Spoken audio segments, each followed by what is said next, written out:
Perhatian, perhatian. Jumpa kembali dalam channel Cendekia Muslim bersama Gus Handi. Tetap pertahankan kewarasan Anda selama menonton video ini. Jangan lupa siapkan kopi dan camilan sebagai pendamping. Selamat menikmati.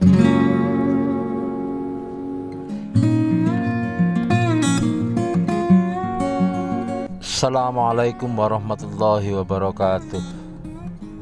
Berjumpa kembali di channel Cendekia Muslim. Teman-teman sekalian, kali ini kita tidak sedang mengamati atau mencermati kehidupannya para penghujat Islam lah, seperti Mbah Udin, Zong, dan lain sebagainya. Kali ini sejenak akan aku ajak untuk mencermati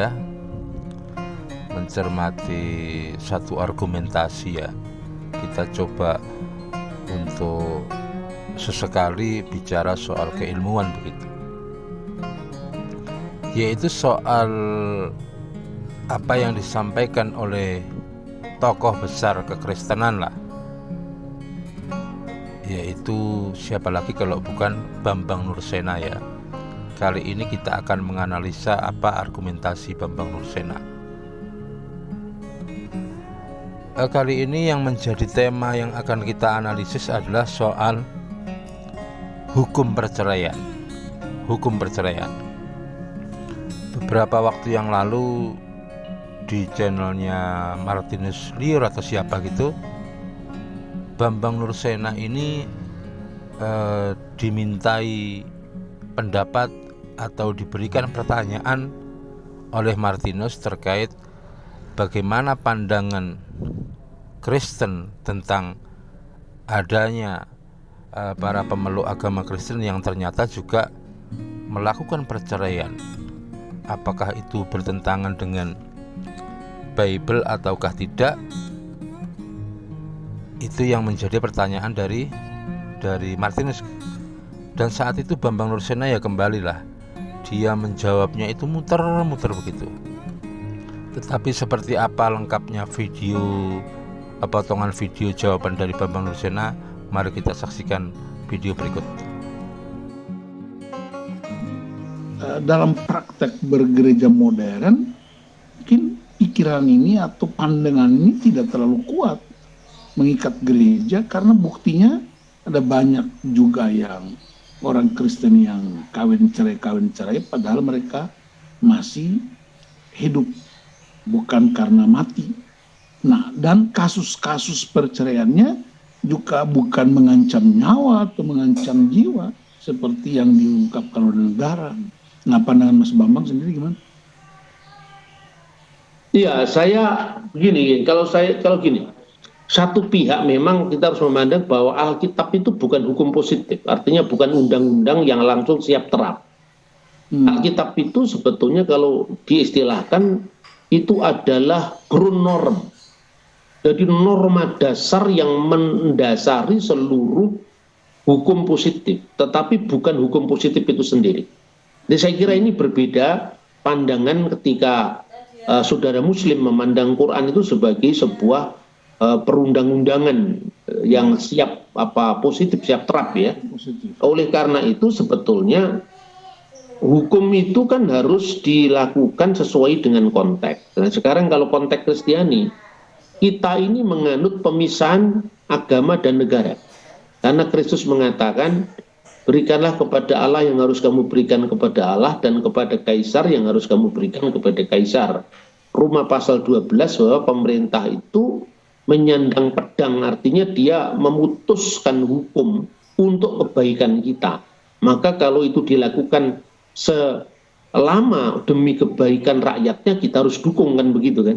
Nah, jadi artinya dalam konteks perkawinan tetap perkawinan itu tak terceraikan, itu asas, dan asas itu tidak bisa dianulir dalam keadaan apapun.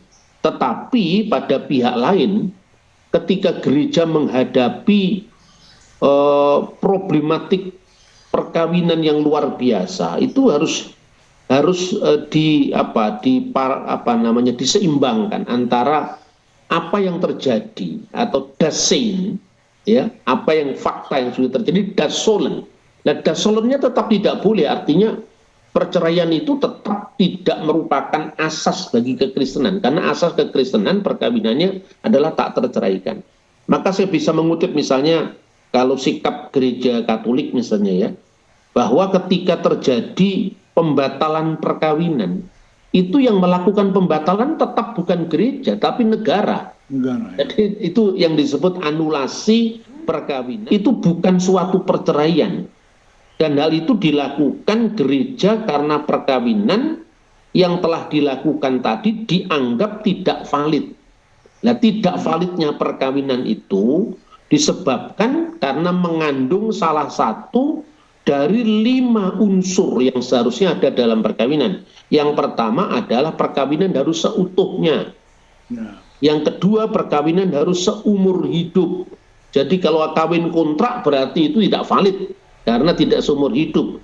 Kemudian harus ada timbal balik. Lah ini hubungan suami istri, kesepadanan dan seterusnya. Kemudian ada anugerah bebas atau pilihan bebas, dan yang terakhir itu harus dengan seorang laki-laki dan seorang perempuan. Nah, apabila salah satu dari 5 asas itu dilanggar, berarti sekalipun mungkin dia sudah pernah menikah, tapi itu dianggap valid, tidak valid, maka bisa dianulasi oleh negara, karena yang mengesahkan perkawinan itu negara. Gereja memberkati perkawinan, jadi tetap tidak bisa dijadikan sabda Kristus tadi sebagai alasan atau dalil untuk membolehkan perceraian, karena kalau menganulasi perkawinan itu bukan gereja, itu negara. Itu teman-teman jawaban muter-muter dari Bambang Nursena.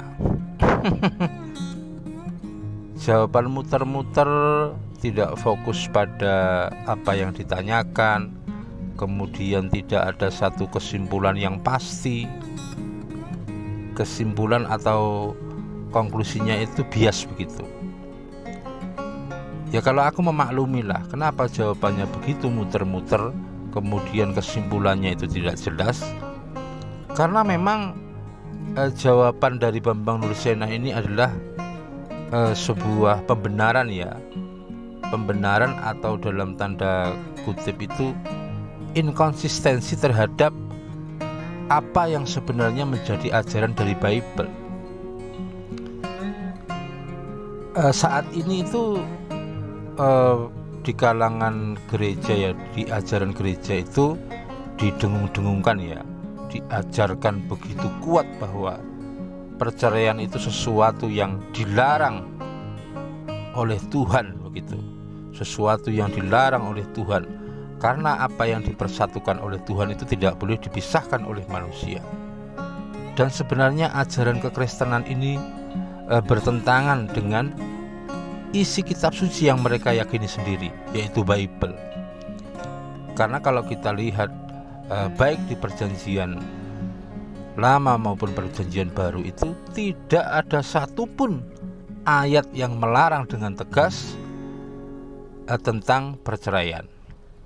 Bahkan kalau kita lihat di Ulangan 24 ayat 1, di situ jelas mengatur bagaimana ketika seorang suami itu menceraikan istrinya, dia harus memberikan surat cerai.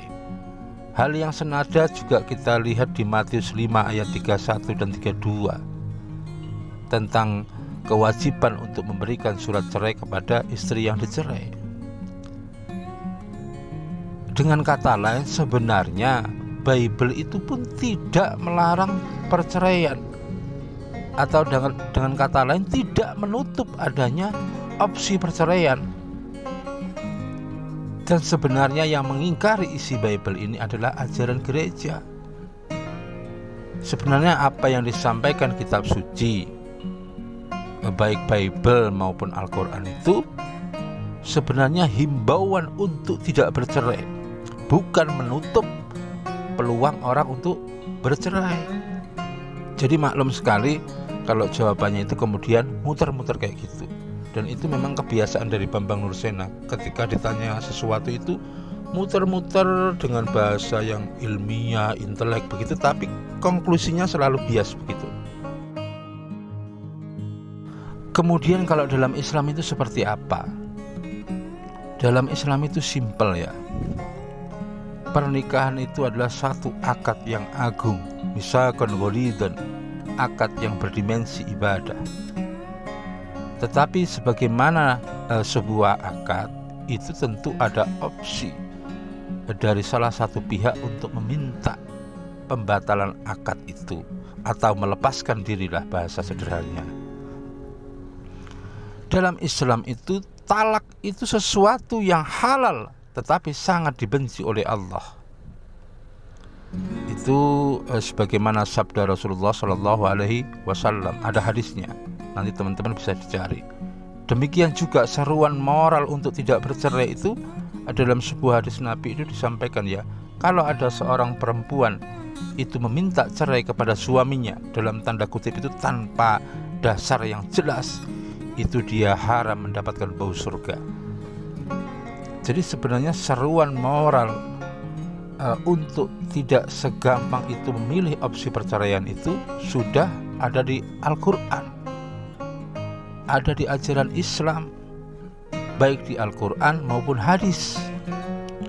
Artinya sebenarnya Islam itu sangat mempersulit perceraian. Tetapi sekali lagi perceraian itu tidak ditutup, karena memang dalam kehidupan rumah tangga itu selalu akan kemungkinan adanya konflik, kemungkinan adanya masalah yang mengancam kerukunan hidup berumah tangga itu selalu ada. Dan untuk menghindarkan adanya kezaliman dari salah satu pihak itu, opsi perceraian itu dibuka. Dan itu sebenarnya senada dengan undang-undang yang ada di Indonesia, hukum positif yang ada di Indonesia, di Undang-Undang Nomor 1 tahun 1974 tentang perkawinan. Perceraian itu harus ada dasar hukumnya, harus ada alasan-alasan yang tepat. Kalau dalam Undang-Undang Perkawinan itu disebutkan ada 6 alasan ya. Beberapa di antaranya adanya kekerasan dalam rumah tangga, kemudian adanya perselisihan yang terus-menerus, yang sulit untuk dibina kembali kehidupan berumah tangga. Kemudian yang ketiga itu adanya salah satu itu terkena pidana yang ancamannya ya di atas 5 tahun. Kemudian adanya cacat badan yang menyebabkan salah satu pihak itu tidak bisa melaksanakan kewajibannya dan sebagainya. Dan itu sebenarnya senada dengan apa yang diajarkan oleh kitab suci, dalam hal ini oleh Islam. Dan sebenarnya Bible pun seperti itu. Tetapi umat Kristen dengan gagah-gagahan membuat satu ajaran yang seolah-olah perceraian itu sesuatu yang dilarang. Dan faktanya ya, di pengadilan negeri itu angka perceraian dari umat Kristen juga cukup banyak. Jadi kalau perceraian itu di hukum positif Indonesia itu, kalau Kristen itu, non Muslim itu untuk mengurus perceraiannya itu dia ke pengadilan negeri. Kalau Islam itu mengurus perceraiannya di pengadilan agama.